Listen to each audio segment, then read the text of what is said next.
ನಮಸ್ಕಾರ. ಹಾರೆಂಟ್ ಫುಡ್ ರೆಸಿಪಿಗೆ ನಿಮ್ಮೆಲ್ಲರಿಗೂ ಸ್ವಾಗತ. ಬನ್ನಿ ಹಾಗೆಯೇ ಇವತ್ತಿನ ರೆಸಿಪಿ ಬಂದು ಮೇಕೆ ತಲೆ ಮಟನ್ ಸಾಂಬಾರು. ಸುಲಭವಾಗಿ ನಾವು ಮನೇಲಿ ರುಚಿಯಾಗಿ ಯಾವ ಥರ ಮಾಡೋದು ಅಂತ ಸಿಂಪಲ್ಲಾಗಿ ನಾನು ನಿಮಗೆ ತಿಳಿಸ್ಕೊಡ್ತೀನಿ. ಹಾಗೆ ಇದು ರಾಗಿ ಮುದ್ದೆಗೆ ಒಳ್ಳೆ ಕಾಂಬಿನೇಷನ್ ಆಗಿದ್ದರೆ ಬನ್ನಿ ಇದನ್ನು ಯಾವ ಥರ ಮಾಡೋದು ಅಂತ ನೋಡೋಣ. ಇಲ್ಲಿ ನಾನು ಒಂದು 3ರಿಂದ 4 ಈರುಳ್ಳಿನ ಕಟ್ ಮಾಡಿಕೊಂಡು ನಾನಿಲ್ಲಿ ಮಿಕ್ಸಿ ಜಾರ್ಗೆ ಹಾಕ್ಕೊತಾ ಇದ್ದೀನಿ. ಹಾಗೆ ಒಂದು 3 ಗೆಡ್ಡೆಯಷ್ಟು ಬೆಳ್ಳುಳ್ಳಿ, ಹಾಗೆ ಒಂದು 2 ಸ್ಪೂನ್ ಆಗುವಷ್ಟು ನಾನಿಲ್ಲಿ ಶುಂಠಿನ ಸೇರಿಸ್ತಾ ಇದ್ದೀನಿ. ಹಾಗೆ ಇಲ್ಲಿ ಒಂದು ಹಣ್ಣಾಗಿರಕ್ಕಂಥ 1 ಟೊಮೊಟೊನ ನಾನು ಇದಕ್ಕೆ ಸೇರಿಸ್ತಾ ಇದ್ದೀನಿ. ಹಾಗೆ ಒಂದು 2 ಏಲಕ್ಕಿ, ಒಂದು ಅರ್ಧ ಟೇಬಲ್ ಸ್ಪೂನಷ್ಟು ಮೆಣಸು, ಒಂದು 3 ಲವಂಗ ಇಷ್ಟು ನಾನು ಹಾಕ್ಕೊಂಡಿದ್ದೀನಿ. ಹಾಗೆ ಇಲ್ಲಿ 1 ಕಟ್ಟಷ್ಟು ನಾನಿಲ್ಲಿ ಕೊತ್ತಂಬರಿ ಸೊಪ್ಪನ್ನ ಕಟ್ ಮಾಡಿ ಹಾಕ್ಕೊಂಡಿದ್ದೀನಿ. ಹಾಗೆ ಒಂದು 1/4 ಕಟ್ಟಷ್ಟು ನಾನಿಲ್ಲಿ ಪುದೀನನ ಸೇರಿಸ್ತಾ ಇದ್ದೀನಿ. ಹಾಗೆ ಒಂದು 1/4 ಟೇಬಲ್ ಸ್ಪೂನಷ್ಟು ನಾನಿಲ್ಲಿ ಅರಿಶಿನ ಪುಡಿನ ಹಾಕ್ಕೊಂಡಿದ್ದೀನಿ. ಹಾಗೆ ಒಂದು ಸ್ವಲ್ಪ ನೀರನ್ನ ನಮಗೆ ರುಬ್ಬಕ್ಕೆ ಎಷ್ಟು ಬೇಕು ನೀರು ಅಷ್ಟನ್ನು ನಾವು ನೀರನ್ನ ಸೇರಿಸಿ ಇದನ್ನು ನೀಟಾಗಿ ರುಬ್ಕೋಬೇಕು. ನೋಡಿದ್ರಲ್ಲ, ಇದೇ ಥರ ಪೇಸ್ಟ್ ರೀತಿಯಲ್ಲಿ ನೀಟಾಗಿ ರುಬ್ಕೊಳ್ಳಿ. ಈಗ ನಾವು ಮತ್ತೊಂದು ಮಸಾಲೆನ ನಾವೀಗ ರೆಡಿ ಮಾಡ್ಕೊಳ್ಳೋಣ. ಇಲ್ಲಿ ನಾನು ಅರ್ಧ ಹೋಳಷ್ಟು ನಾನಿಲ್ಲಿ ಕಾಯಿ ತುರಿನ ಸೇರಿಸ್ತಾ ಇದ್ದೀನಿ. ನಿಮಗೆ ಮಸಾಲೆ ಜಾಸ್ತಿ ಬೇಕು ಅಂದರೆ ನೀವು ಜಾಸ್ತಿ ಕ್ವಾಂಟಿಟಿಲಿ ನೀವು ಹಾಕ್ಕೋಬೇಕು. ಈಗ ನಾನು ಒಂದು 3 ಟೇಬಲ್ ಸ್ಪೂನಷ್ಟು ಕಡಲೆ, ಹಾಗೆ 1 ಟೇಬಲ್ ಸ್ಪೂನಷ್ಟು ಗಸಗಸಿನ ಹಾಕ್ಕೊಂಡಿದ್ದೀನಿ. ಹಾಗೆ ಇಲ್ಲಿ ಚಕ್ಕೆ 1.5 ಸ್ಪೂನಷ್ಟು ನಾನಿಲ್ಲಿ ಕಟ್ ಮಾಡಿರಕ್ಕಂಥ ಚಕ್ಕೆನ ಹಾಕ್ಕೊಂಡಿದ್ದೀನಿ. ಹಾಗೆ ನಮಗೆ ಎಷ್ಟು ಕ್ವಾಂಟಿಟಿಲಿ ನಮಗೆ ನೀರು ಬೇಕು ಅಷ್ಟನ್ನು ಹಾಕಿ ನೀಟಾಗಿ ಇದನ್ನು ಸಹ ಪೇಸ್ಟ್ ರೀತಿಯಲ್ಲಿ ನಾವು ರುಬ್ಕೋಬೇಕು. ನೋಡಿದ್ರಲ್ಲ, ಈಗ ಇದು ರೆಡಿಯಾಗಿದೆ. ಹಾಗಿದ್ರೆ ಇದನ್ನು ಯಾವ ಥರ ಮಾಡೋದು ಅಂತ ನೋಡೋಣ ಬನ್ನಿ. ಇಲ್ಲಿ ನಾನು ಒಂದು ಅರ್ಧ ಕಪ್ಪಷ್ಟು ನಾನಿಲ್ಲಿ ಎಣ್ಣೆನ ಹಾಕಿ ಇದು ಚೆನ್ನಾಗಿ ಕಾದ ನಂತರ ನಾನಿಲ್ಲಿ ಚೆನ್ನಾಗಿ ತೊಳೆದಿರಕ್ಕಂಥ ತಲೆ ಮಾಂಸದ ಮಟನ್ನ ನಾನಿಲ್ಲಿ ಹಾಕ್ತಾಯಿದ್ದೀನಿ. ಇಲ್ಲಿ ನಾವು ಮೇಯ್ನಾಗಿ ನಾವಿಲ್ಲಿ ಬಲ್ತಿರಕ್ಕಂಥ ತಲೆ ಮಟನ್ ಮಾಂಸನ ನಾವು ತೊಗೋಬೇಕು. ತುಂಬಾ ರುಚಿಯಾಗಿ ಬರುತ್ತೆ ಸಾಂಬಾರು. ತುಂಬ ಎಳೆದು ತಗೊಂಡ್ರೆ ಅಷ್ಟು ಸಾಂಬಾರು ತುಂಬ ಟೇಸ್ಟಿಯಾಗಿ ಇರಲ್ಲ. ನಾವು ಬಲ್ತಿರಕ್ಕಂಥ ನಾವು ತಲೆ ಮಾಂಸನ ತಗೊಂಡ್ರೆ ನಮಗೆ ಸಾರು ಕೂಡ ತುಂಬಾ ಚೆನ್ನಾಗಿರುತ್ತೆ. ಈಗ ಎಲ್ಲವನ್ನು ಹಾಕೊಂಡ್ಮೇಲೆ ನೀಟಾಗಿ ಒಂದು ಸಲ ಮಿಕ್ಸ್ ಮಾಡ್ಕೊಳ್ಳೋಣ. ಚೆನ್ನಾಗಿ ಮಿಕ್ಸ್ ಮಾಡ್ಕೊಂಡ ನಂತರ ಈಗ ನಾನಿಲ್ಲಿ ಒಂದು 1/4 ಟೇಬಲ್ ಸ್ಪೂನಷ್ಟು ನಾನಿಲ್ಲಿ ಅರಿಶಿನ ಪುಡಿನ ಹಾಕ್ಕೋತಾ ಇದ್ದೀನಿ. ಆಗಲೇ ನಾನು ಮಸಾಲೆಗೆ ಒಂದು 1/4 ಟೇಬಲ್ ಸ್ಪೂನ್ ಹಾಕ್ಕೊಂಡಿದ್ದೆ. ಈಗ ಒಂದು 1/4 ಟೇಬಲ್ ಸ್ಪೂನಷ್ಟು ನಾನಿಲ್ಲಿ ಹಾಕ್ಕೊತಾ ಇದ್ದೀನಿ. ಈಗ ಹಾಕಿದ ನಂತರ ನೀಟಾಗಿ ಒಂದು ಸಲ ನೀಟಾಗಿ ಮಿಕ್ಸ್ ಮಾಡ್ಕೋಬೇಕು. ಇದು ಒಂದು ಕುದಿ ಬರೋವರೆಗೂ ನಾವು ಇದನ್ನು ನಾವು ಬೇಯಿಸಬೇಕು.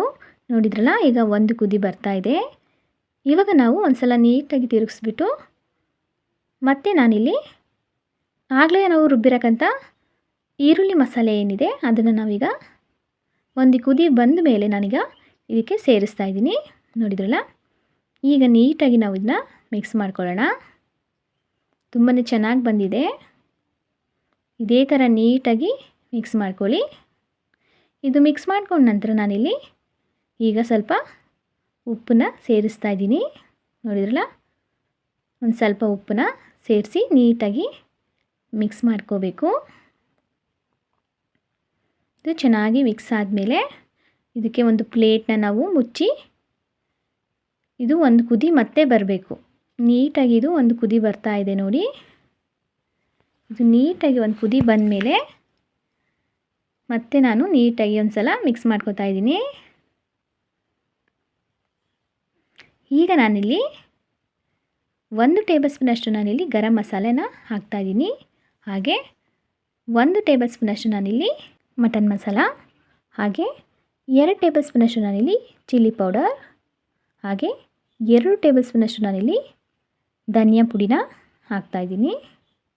ನೀವು ಬೇಕಿದ್ರೆ ಮನೆಯಲ್ಲೇ ಮಾಡಿರೋಕ್ಕಂಥ ಸಾಂಬಾರು ಪುಡಿ ಇರುತ್ತಲ್ಲ ಅದನ್ನು ಹಾಕ್ಕೊಂಡ್ರೂ ನಡೆಯುತ್ತೆ. ಇದೆಲ್ಲ ಹಾಕಿದ ಮೇಲೆ ಒಂದು ಸಲ ನೀಟಾಗಿ ಮಿಕ್ಸ್ ಮಾಡ್ಕೊಳ್ಳಿ. ನೋಡಿದ್ರಲ್ಲ, ಇದೇ ಥರ ನೀಟಾಗಿ ಮಿಕ್ಸ್ ಮಾಡ್ಕೊಳ್ಳಿ. ಇದನ್ನು ಒಂದು 1/4 ಗಂಟೆ ನಾವು ಇದನ್ನ ಒಂದು ಪ್ಲೇಟ್ನ ಮುಚ್ಚಿಬಿಟ್ಟು ಸ್ವಲ್ಪ ಹೊತ್ತು ಬೇಯಕ್ಕೆ ಬಿಡೋಣ. ಮಸಾಲೆ ಎಲ್ಲ ನೀಟಾಗಿ ಅದು ಆಗಬೇಕು. ನೋಡಿದ್ರಲ್ಲ, ನೀಟಾಗಿದ್ದು ಮಸಾಲೆ ಎಲ್ಲ ನೀಟಾಗಿ ಸ್ವಲ್ಪ ಬೆಂದಿದೆ. ಈಗ ನಾನಿಲ್ಲಿ ಒಂದು ಸಲ ನೀಟಾಗಿ ಮಿಕ್ಸ್ ಮಾಡ್ಕೊತಾ ಇದ್ದೀನಿ. ಹಾಗೆ ನಾನಿಲ್ಲಿ 1 ಟೇಬಲ್ ಸ್ಪೂನಷ್ಟು ನಾನಿಲ್ಲಿ ಮೆಂತ್ಯನ, ಕಸ್ತೂರಿ ಮೆಂತ್ಯ ತೊಗೊಂಡಿದ್ದೀನಿ. ಹಾಗೆ ನೀವು ಬೇಕಿದ್ದರೆ ಮೆಂತ್ಯ ಸೊಪ್ಪನ್ನ ಕಟ್ ಮಾಡಿ ಬೇಕಿದ್ದರೂ ಹಾಕ್ಕೋಬೋದು. ಹಾಗೆ ನಾನಿಲ್ಲಿ ರುಬ್ಬಿರಕ್ಕಂಥ ಕಾಯಿ ಮಸಾಲೆ ಏನಿದೆ ಅದನ್ನು ನಾನಿಲ್ಲಿಗೆ ಹಾಕ್ತಾಯಿದ್ದೀನಿ. ನೋಡಿದ್ರಲ್ಲ, ನಮಗೆ ಎಷ್ಟು ಕ್ವಾಂಟಿಟಿಲಿ ನಮಗೆ ಸಾಂಬಾರು ಬೇಕು ನೋಡಿಬಿಟ್ಟು ನಾವು ನೀಟಾಗಿ ನೀರನ್ನ ಅಷ್ಟು ಕ್ವಾಂಟಿಟಿಲಿ ನಾವು ಹಾಕೋಬೇಕು. ನೋಡಿದ್ರಲ್ಲ, ಹಾಕ್ಕೊಂಡು ಮತ್ತೆ ನಾನು ಮಿಕ್ಸ್ ಮಾಡ್ಕೊತಾ ಇದ್ದೀನಿ. ಇವಾಗ ನನಗೆ ಒಂದು 2 ಗ್ಲಾಸಷ್ಟು ನಾನಿಲ್ಲಿ ನೀರನ್ನ ಸೇರಿಸ್ಕೊತಾ ಇದ್ದೀನಿ. ನೀವು ಅಷ್ಟೇ, ನಿಮಗೆ ಎಷ್ಟು ಕ್ವಾಂಟಿಟಿಲಿ ಬೇಕು ನೀವು ಅಷ್ಟು ನೀರನ್ನ ನೀವು ಹಾಕ್ಕೊಳ್ಳಿ, ಆಯಿತಲ್ಲ. ಈಗ ಮತ್ತೆ ನಾನು ನೀಟಾಗಿ ಮಿಕ್ಸ್ ಮಾಡ್ಕೊತಾ ಇದ್ದೀನಿ ಎಲ್ಲನೂ ಹಾಕಿ. ನೋಡಿ, ಈಗ ನನಗೆ ಇಷ್ಟು ಕ್ವಾಂಟಿಟಿಲಿ ಸಾಂಬಾರು ಸಾಕು. ಮುದ್ದೆಗೆ ಸ್ವಲ್ಪ ಗಟ್ಟಿ ಇದ್ರೇ ಚೆನ್ನಾಗಿರುತ್ತೆ. ಹಾಗಾಗಿ ನಾನು ನೀರನ್ನ ಸ್ವಲ್ಪ ಕಡಿಮೆ ಹಾಕ್ಕೊಂಡಿದ್ದೀನಿ. ನಿಮಗೆ ತೆಳು ಬೇಕು ಅಂದರೆ ನೀವು ನೀರನ್ನ ಸ್ವಲ್ಪ ಜಾಸ್ತಿ ಹಾಕ್ಕೋಬೋದು. ರುಚಿಗೆ ತಕ್ಕಷ್ಟು ಉಪ್ಪನ್ನ ಸೇರಿಸಿ ಒಂದು ಸಲ ನೀಟಾಗಿ ಮಿಕ್ಸ್ ಮಾಡ್ಕೊಂಡಿದ್ದೀನಿ. ಈಗ ಕುಕ್ಕರ್ ಲಿಡ್ನ ಕ್ಲೋಸ್ ಮಾಡಿ ಒಂದು 5ರಿಂದ 6 ವಿಷಲ್ನ ನಾನು ಕೂಗಿಸಿ ಆಗಿದೆ. ನೋಡಿದ್ರಲ್ಲ, ನೀವು 5ರಿಂದ 6 ವಿಷಲ್ನ ನೀವು ಕೂಗಿಸಿದ್ರೆ ಸಾಕು. ತುಂಬಾ ಚೆನ್ನಾಗಿದು ಬೆಂದಿದೆ.